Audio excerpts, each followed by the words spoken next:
Good afternoon and welcome to Stories with Don, as we are reading the story of Prince Caspian, which is part of the Chronicles of Narnia series by C.S. Lewis. Today we are on chapter 10 and it is entitled The Return of the Lion. Ooh. Get my bookmark put away here. To keep along the ridge of the gorge was not so easy as it had looked. Before they had gone many yards, they were confronted with young fir trees growing on the very edge, and after they had tried to go through these, stooping and pushing for about 10 minutes, they realized that, in there, it would take them an hour to do half a mile. So they came back and out again and decided to go round the fir wood. This took them much farther to their right than they wanted to go, far out of sight of the cliffs and out of the sound of the river, till they began to be afraid they had lost it altogether.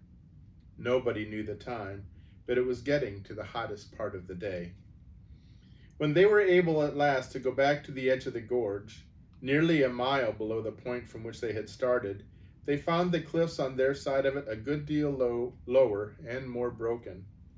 Soon they found a way down into the gorge and continued the journey at the river's edge. But first, they had a rest and a long drink. No one was talking anymore about breakfast, or even dinner with Caspian.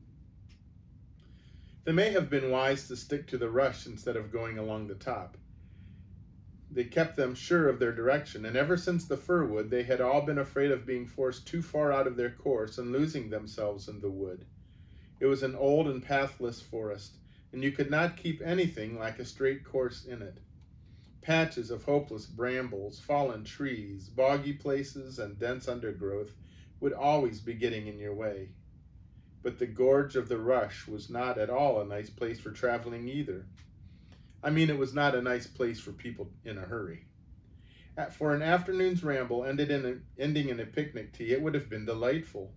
It had everything you would want on an occasion of that sort. Rumbling waterfalls, silver cascades, deep amber-colored pools, mossy rocks, and deep moss on the banks in which you could sink over your ankles, every kind of fern, jewel-like dragonflies, sometimes a hawk overhead, and once, Peter and Trumpkin both thought, an eagle. But of course what the children and the dwarf wanted to see as soon as possible was the great river below them, and Baruna, and the way to Aslan's How. As they went on, the rush began to fall more and more steeply. Their journey became more and more of a climb and less of a walk. In places, even a dangerous climb over slippery rock with a nasty drop into dark chasms, and the river roaring angrily at the bottom. Some pictures of the wildlife down in the chasm.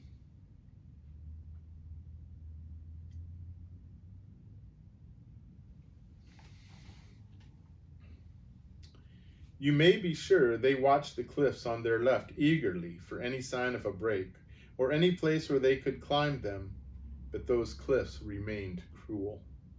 It was maddening, because everyone knew that if once they were out of the gorge on that side, they would have only a smooth slope and a short walk to Caspian's headquarters. The boys and the dwarf were now in favor of lighting a fire and cooking their bear meat. Susan didn't want this. She only wanted, as she said, to get on and finish it and get out of these beastly woods. Lucy was far too tired and miserable to have any opinion about anything. But as there was no dry wood to be had, it mattered very little what anyone thought. The boys began to wonder if raw meat was really as tasty as they had always been told. Trumpkin assured them it was. Of course, if the children had attempted a journey like this a few days ago in England, they would have been worn out. I think I have explained before how Narnia was altering them. Even Lucy was, by now, so to speak, only 1/3 of a little girl going to boarding school for the first time, and 2/3 of Queen Lucy of Narnia. "At last," said Susan. "Oh, hooray," said Peter. The river gorge had just made a bend and the whole view spread out beneath them. They could see open country stretching before them to the horizon, and between it and them the broad silver ribbon of the great river. They could see the specially broad and shallow place, which had once been the fords of Baruna, but was now spanned by a long, many-arched bridge. There was a little town at the far end of it. "By Jove," said Edmund, "we fought the Battle of Baruna, just where that town is." This cheered the boys more than anything. You can't help feeling stronger when you look at a place where you won a glorious victory, not to mention a kingdom, hundreds of years ago. Peter and Edmund were soon so busy talking about the battle that they forgot their sore feet and the heavy drag of their mail shirts on their shoulders. The dwarf was interested too. They were all getting on at a quicker pace now. The going became easier. Though there were still sheer cliffs on their left, the ground was becoming lower on their right. Soon it was no longer a gorge at all, only a valley. There were no more waterfalls, and presently they were in a fairly thick woods again. Then, all at once, buzz, and a sound rather like the stroke of a woodpecker. The children were still wondering where, years ago, they had heard a sound just like that, and why they disliked it so, when Trumpkin shouted, "Down!" at the same moment, forcing Lucy, who happened to be next to him, flat down into the bracken. Peter, who had been looking up to see if he could spot a squirrel, had seen what it was. A long, cruel arrow had sunk into a tree trunk just above his head. As he pulled Susan down and dropped himself, another came rasping over his shoulder and struck the ground at his side. "Quick, quick, get back, crawl!" panted Trumpkin. They turned and wriggled along uphill, under the bracken, amid clouds of horribly buzzing flies. Arrows whizzed round them. One struck Susan's helmet with a sharp ping and glanced off. They crawled quicker. Sweat poured off them. Then they ran, stooping nearly double. The boys held their swords in their hands for fear they would trip them up. It was heartbreaking work. All uphill again, back over the ground they had already traveled. When they felt that they really couldn't run any more, even to save their lives, they all dropped down in the damp moss beside a waterfall and behind a big boulder, panting. They were surprised to see how high they had already got. There's a picture of that.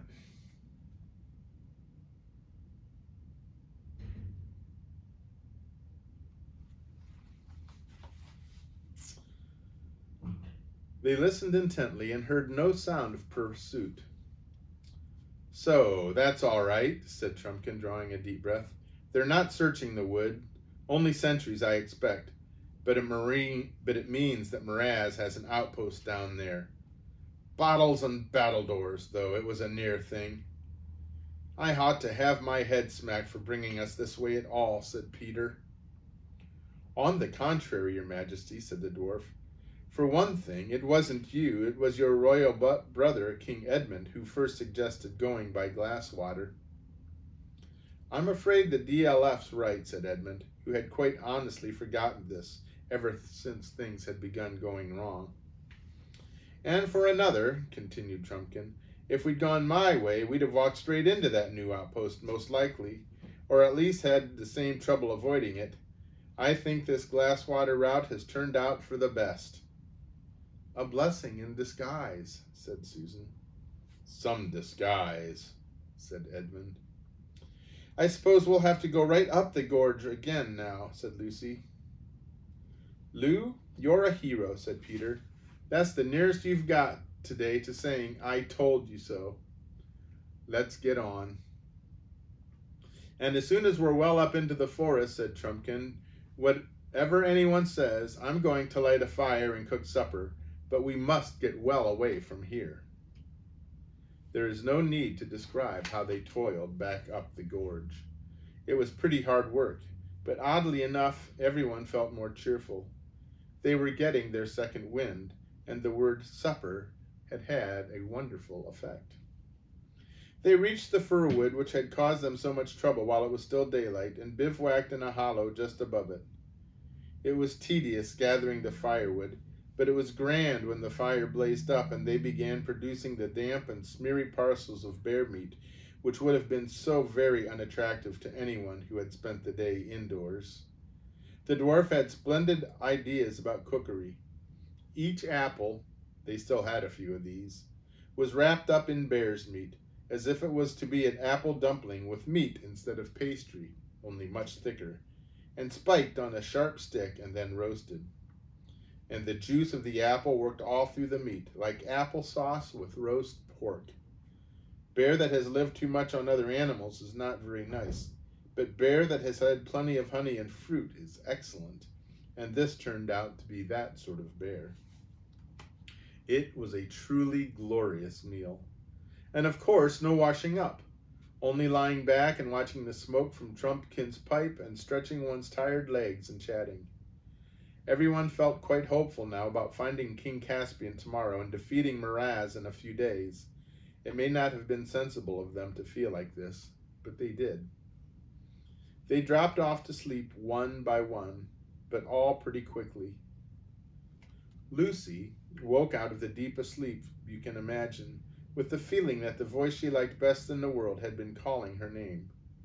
She thought at first it was her father's voice, but it did not seem quite right. Then she thought it was Peter's voice, but that did not seem to fit either.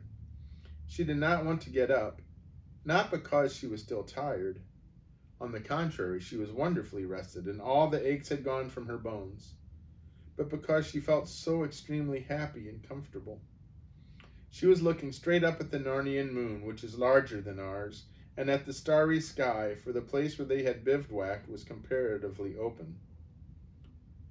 "Lucy," came the call again. Neither her father's voice nor Peter's. She sat up, trembling with excitement, but not with fear. The moon was so bright that the whole forest landscape round her was almost as clear as day, though it looked wilder. Behind her was the fir wood. Away to her right, the jagged cliff tops on the far side of the gorge. Straight ahead, open grass to where a glade of trees began about a bow shot away. Lucy looked very hard at the trees of that glade. "Why, I do believe they're moving," she said to herself. "They're walking about." She got up, her heart beating wildly, and walked towards them. There was certainly a noise in the glade, a noise such as trees make in a high wind, though there was no wind tonight. Yet it was not exactly an ordinary tree noise either. Lucy felt there was a tune in it, but she could not catch the tune any more than she had been able to catch the words when the trees had so nearly talked to her the night before. But there was, at least, a lilt. She felt her own feet wanting to dance as she got nearer.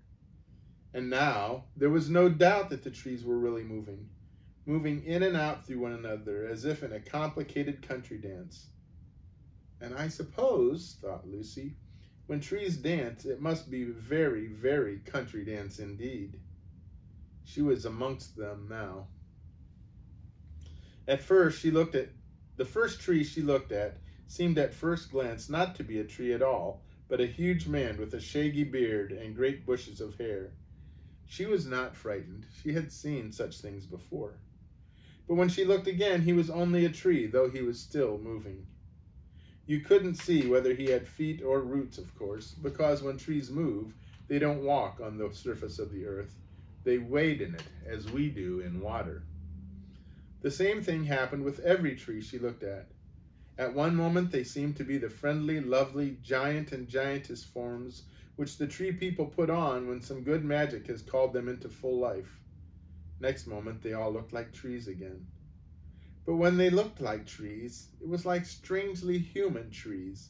And when they looked like people, it was like strangely branchy and leafy people. And all the time that queer, lilting, rustling, cool, merry noise. "They are almost awake, not quite," said Lucy. She knew she herself was wide awake, wider than anyone usually is. She went fearlessly in among them, dancing herself as she leaped this way and that to avoid being run into by these huge partners. But she was only half interested in them. She wanted to get beyond them to something else. It was from beyond them that the dear voice had called. She soon got through them, half wondering whether she had been using her arms to push branches aside or to take hands in a great chain with big dancers who stooped to reach her. For they were really a ring of trees round a central open place. She stepped out from among their shifting confusion of lovely lights and shadows. A circle of grass, smooth as lawn, met her.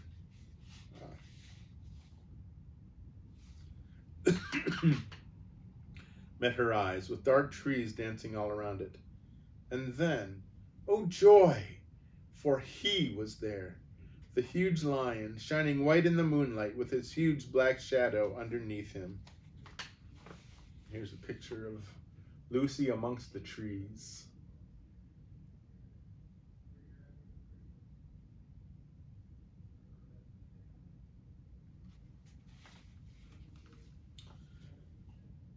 But for the movement of his tail, he might have been a stone lion, but Lucy never thought of that. She never stopped to think whether he was a friendly lion or not. She rushed to him.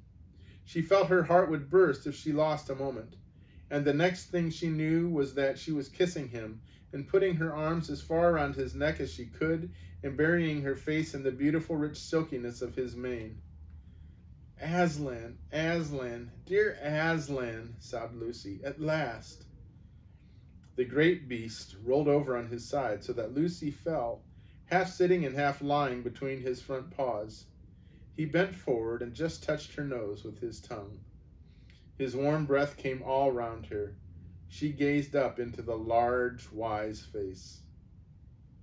"Welcome, child," he said. "Aslan," said Lucy, "you're bigger." "That is because you are older, little one," answered he. "Not because you are?"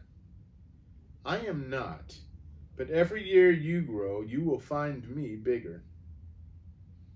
For a time, she was so happy that she did not want to speak.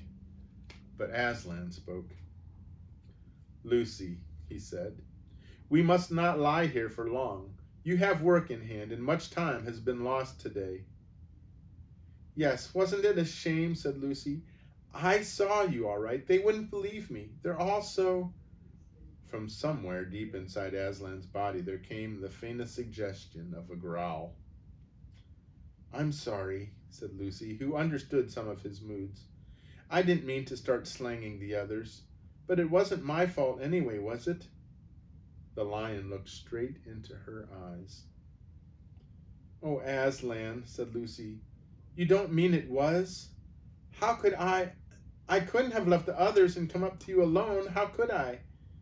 Don't look at me like that." "Oh, well, I suppose I could. Yes, and it wouldn't have been alone, I know, not if I was with you. But what would have been the good?" Aslan said nothing. "You mean," said Lucy rather faintly, "that it would have turned out all right somehow?" "But how? Please, Aslan, am I not to know?" "To know what would have happened, child?" said Aslan. "No, nobody is ever told that." "Oh dear," said Lucy. "But anyone can find out what will happen," said Aslan. "If you go back to the others now and wake them up and tell them you have seen me again and that you must all get up at once and follow me, what will happen? There is only one way of finding out." "Do you mean that is what you want me to do?" gasped Lucy. "Yes, little one," said Aslan. "Will the others see you too?" asked Lucy. "Certainly not at first," said Aslan. "Later on, it depends." "But they won't believe me," said Lucy. "It doesn't matter," said Aslan.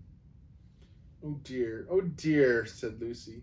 "And I was so pleased at finding you again, and I thought you'd let me stay, and I thought you'd come roaring in and frighten all the enemies away like last time. And now everything is going to be horrid." "It is hard for you, little one," said Aslan, "but things never happen the same way twice. It has been hard for all of us here in Narnia before now." Lucy buried her head in his mane to hide from his face. But there must have been some magic in his mane. She could feel lion strength going into her. Quite suddenly she sat up. "I'm sorry, Aslan," she said. "I am ready now." "Now you are a lioness," said Aslan, "and now all Narnia will be renewed. But come, we have no time to lose." He got up and walked with stately, noiseless paces back to the belt of dancing trees through which she had just come, and Lucy went with him, laying a rather tremulous hand on his mane. The trees parted to let them through, and for 1 second assumed their human forms completely. Lucy had a glimpse of tall and lovely wood gods and wood goddesses all bowing to the lion. Next moment they were all trees again, but still bowing, with such grateful sweeps of branch and trunk that their bowing was itself a kind of dance. "Now, child," said Aslan when they had left the trees behind them, "I will wait here. Go and wake the others and tell them to follow. If they will not, then you at least must follow me alone." It is a terrible thing to have to wake 4 people, all older than yourself and all very tired, for the purpose of telling them something they probably won't believe and making them do something they certainly won't like. "I mustn't think about it. I must do it," thought Lucy. She went to Peter first and shook him. "Peter," she whispered in his ear, "wake up, quick. Aslan is here. He says we've got to follow him at once." "Certainly, Lou, whatever you like," said Peter unexpectedly. This was encouraging, but as Peter instantly rolled over and went to sleep again, it wasn't much use. Then she tried Susan. Susan did really wake up, but only to say in her most annoying grown-up voice, "You've been dreaming, Lucy. Go to sleep again." She tackled Edmund next. It was very difficult to wake him, but when at last she had done it, he was really awake and sat up. "Eh?" he said in a grumpy voice. "What are you talking about?" She said it all over again. This was one of the worst parts of her job, for each time she said it, it sounded less convincing. "Aslan?" said Edmund, jumping up. "Hooray! Where?" Lucy turned back to where she could see the lion waiting, his patient eyes fixed upon her. "There," she said, pointing. "Where?" asked Edmund again. "There. There. Don't you see? Just this side of the trees." Edmund stared hard for a while and then said, "No, there's nothing there. You've got dazzled and muddled with the moonlight. One does, you know. I thought I saw something for a moment myself. It's only an optical, what do you call it?" "I can see him all the time," said Lucy. "He's looking straight at us." "Then why can't I see him?" "He said you mightn't be able to." "Why?" "I don't know. That's what he said." "Oh, bother it all," said Edmund. "I do wish you wouldn't keep on seeing things, but I suppose we'll have to wake the others." And that's the end of that chapter. Kind of leaving us in limbo, isn't it? Well, another beautiful day. I hope that you can get out and enjoy it. I hope that you have a great weekend. I hope that you stay well, and may God bless you. Goodbye.